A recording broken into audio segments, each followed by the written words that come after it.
आ गया शेर। जय रंगा देवता। शेर आ गया शेर।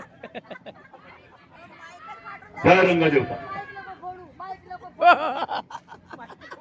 झाडीपट्टी विकास मंडळ या संस्थेच्या माध्यमातून होऊ घातलेले हे झाडीपट्टीचे 5वे नाट्य संमेलन आणि या नाट्य संमेलनाचे अध्यक्ष स्वागताध्यक्ष आमचे ज्येष्ठ बंधू मोठे बंधू प्राध्यापक आत्मारामजी खोब्रागळे सर, आमचे दुसरे ज्येष्ठ बंधू प्राध्यापक शेखर डोंगरे सर, मंचावर विराजमान नाट्य विकास मंडळाचे अध्यक्ष अनिलजी बनकर, आमचे मित्र हिरालालजी पेटर, लेखक साहेब आमचे गोवर्धनजी भावेशजी गोटांगले आणि झाडीपट्टीचे असलेले विलन आहेत ते आमचे मुकेश गिडाम भाऊ आणि समोर बसलेले आमची ज्ञानेश्वरी, रागिणीताई, शबानाताई, सपना आणि अनेक कृपाल वगैरे सारखे अनेक कलावंत आणि ज्युनियर नवीन कलावंत, या सर्वांना माझा नमस्कार.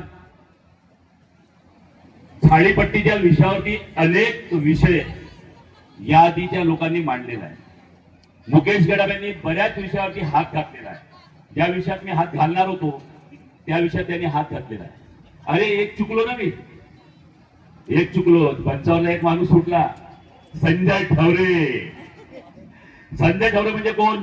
माझा वर्ग मित्र. आम्ही दोघं एका टेबलवर बसत होतो, मी आणि संजय.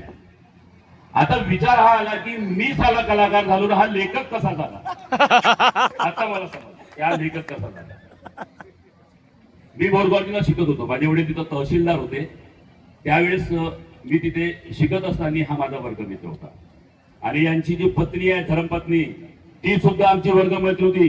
आता ती त्यांची पत्नी आहे, मला नव्हे, त्याला माहिती आहे. खर तर झाडीपट्टीच्या विषयावर मी एवढंच तुम्हाला सांगतो की गोंदिया आणि भंडारा, गडचिरोली आणि चंद्रपूर हे चार जिल्हे आपसामध्ये कसे जुळले. या 4 जिल्ह्याच्या रंगभूमीला झाडीपट्टीची रंगभूमी असे संबोधली जाते. पण गोंदिया आणि भंडारा जिल्ह्याच्या नाटका दिवाळीपासून तर जानेवारी, फेब्रुवारी, मार्च पर्यंत चालायच्या. पण गोंदिया आणि गडचिरोली, चंद्रपूर जिल्ह्याचा कनेक्शन नव्हता. अत्यंत परिश्रमातून रक्ताला आटवून आमचे जे ज्येष्ठ कलावंत आहेत त्यांनी ही रंगभूमी तयार केलेली आहे आणि त्यांच्या मार्गावरती पाऊल ठेवून आम्ही सुद्धा पुढे निघालो. तर त्या काळामध्ये गोंदिया जिल्ह्यामध्ये आम्ही नाटकं करायच्या, तर तेव्हा अशी प्रथा नव्हती की संपूर्ण संचाची नाटक झाली पाहिजे. त्यावेळी प्रथा अशी होती की गावातले 8 कलाकार, फक्त एक विनोदी, एक विलन आणि 2-3 स्त्री पात्र असतील ते आणि वाद्यवृंद यांना घेऊन गावातली लोक नाटकं करायची. आम्ही जायचो नाटकाला. परिस्थिती अशी होती की त्यावेळी डांबरीकरण कुठेच नव्हता. सगळे रस्ते गिट्टीचे, मुरमाचे. 35 वर्ष आधीची गोष्ट सांगतो. त्यावेळी मग आम्ही वडिलांना म्हटलं की बाबा तुमची मोटरसायकल द्या, नाटकाला जायच्या. नाटक पाठवू, मोटरसायकल नाही मिळते, जा पैदल जा. मग काय करायचं? मग माझा लहान भाऊ चेतन वळग आहे. चेतन कसा रे, त्याला भाऊ सायकलला जाऊ. आम्ही सायकलला नाटकाला निघायचे. म्हणजे माझ्या सावली सारखा चेतन वळग आहे हा, मी जेव्हा कलावंत झालो तेव्हापासून तो माझा साक्षीदार. मग आम्हाला वाटायला लागलं की गोंदिया जिल्ह्यामध्ये गावातील कलावंत, काही 4 मोजके कलावंत घेऊन आम्ही नाटकं करतो, पण त्या नाटकाला तो पाहिजे, जी नाटक व्हायला पाहिजे अशी नाटक काही दिसत नाही. म्हणून विचार केला. मग आपल्याच भागातले काही चांगले कलावंत निवडले आणि चांगले कलावंत निवडून गावात जाऊन मंडळाच्या लोकांना हातपाय जोडले की बाबा रे, एकदा ह्या आमच्या ग्रुपच्या लोकांची नाटक तुम्ही करून बघा.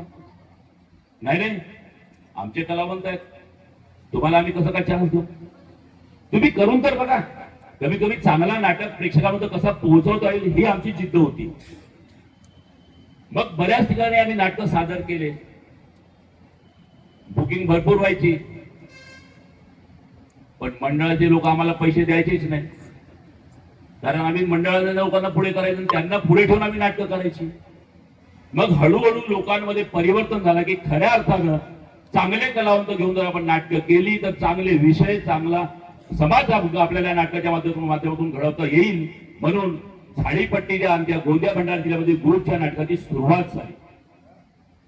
आणि माझं पहिलं पाऊल मग मी जेव्हा गडचिरोली जिल्ह्यामध्ये आलो, आमचे मित्र नाना नाकाडे यांनी मला विश्वराच्या स्टेजवरती मराठा गडी यशस्वी या नाटकामध्ये एक विनोदी भूमिका दिली होती. अचानक मी कोजागिरीला गडचिरोलीला गेलो होतो. वापस येताना मला सायंकाळ झाली. मोटरसायकलचा प्रवास, जंगल भरपूर आणि वळसा ते कोमारा हा रोडच नव्हता.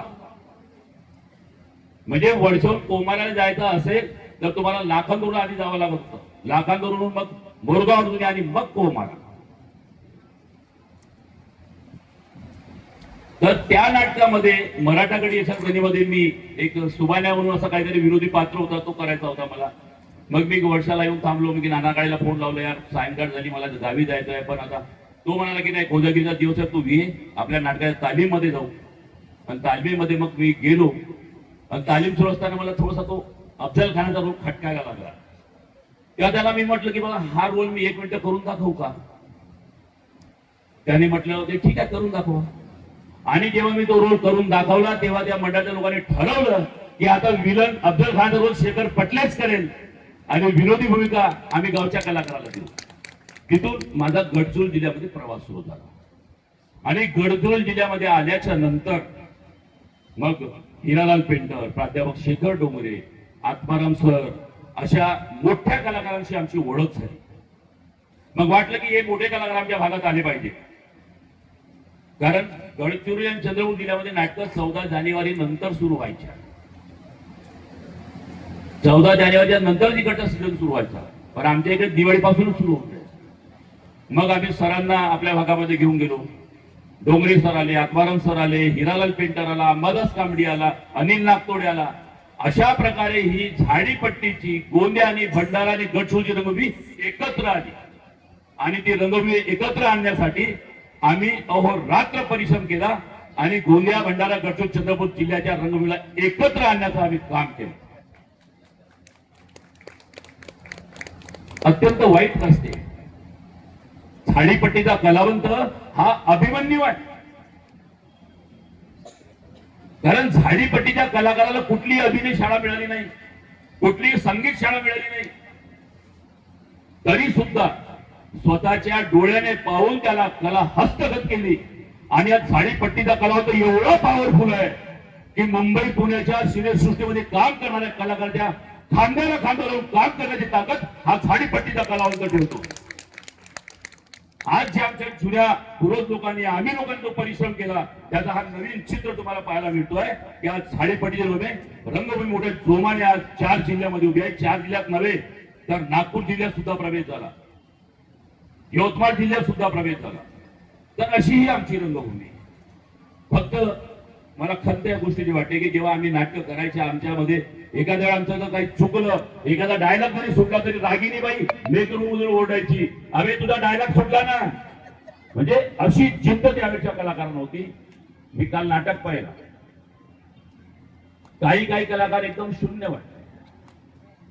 त्या कलाकारांचा दोष नाही आहे. त्यांना अजून शिक्षणाची गरज आहे, परिश्रमाची गरज आहे. म्हणून मी म्हणेन की जे नवीन कलावंत आहेत, तुम्हाला एखादा शब्द जरी बोलला तरी वाईट वाटतो, पण वाईट वाढून घेऊ नका. तुम्हाला जर पुढे जायचं असेल तर अपमानाचा घोट प्यावाच लागेल. अपमानाचा घोट प्यायल्याशिवाय तुम्ही कधी मोठे कलाकार होऊ शकणार नाही. आम्हाला नाव मिळालं 4 जिल्ह्यामध्ये, गावागावात प्रेक्षक होतो का? आम्ही मेहनत केली, परिश्रम केला. आम्हाला हसायचे लोक आधी. शेखर बाबा आहेत त्यासाठी हे साक्षात आहेत ते की गोंदिया भंडारा जिल्ह्याचे कलाकार प्रोनाउन्सिएशन बरोबर नाही. बरोबर भाऊ, यांनी आम्हाला टोकलं, आम्ही आपले प्रोनाउन्सिएशन दुरुस्त केले, सुधारले. म्हणजे आमच्या काय पेक्षा नाही, पेक्षा. म्हणजे हे जे आमचे प्रोनाउन्सिएशन होते आम्ही दुरुस्त केले. आणि आज समाजाला ज्या पद्धतीचा कलावंत पाहिजे तसा कलावंत बनण्याचा आम्ही प्रयत्न केला. तुम्हाला सुद्धा मी एवढीच विनंती करतो की परिश्रम करा. विनाकारण तुम्हाला नाव मिळणार नाही, विनाकारण तुम्ही मोठे होणार नाही. जोपर्यंत तुम्ही परिश्रम करणार नाही तोपर्यंत तुम्ही मोठे होणार नाही, हे लक्षात ठेवा. आणि झाडीपट्टीची रंगभूमी सदैव जिवंत राहिली पाहिजे असा आमचा ध्यास आहे. या झाडीपट्टीमध्ये पुन्हा एक शेखर डोंगरे जन्माला आला पाहिजे, पुन्हा एक आत्माराम खोब्रागडे जन्माला आला पाहिजे, पुन्हा एक रागिनी बिरकर जन्माला आली पाहिजे, पुन्हा एक ज्ञानेश्वरी काकडी जन्माला आली पाहिजे, पुन्हा एक हिरालाल पेंटर जन्माला आला पाहिजे. का आजही त्याच लोकांचे नाव वर काय, तुम्ही वर का नाही येऊन राहिले? हे आत्मपरीक्षण करण्याची गरज आहे.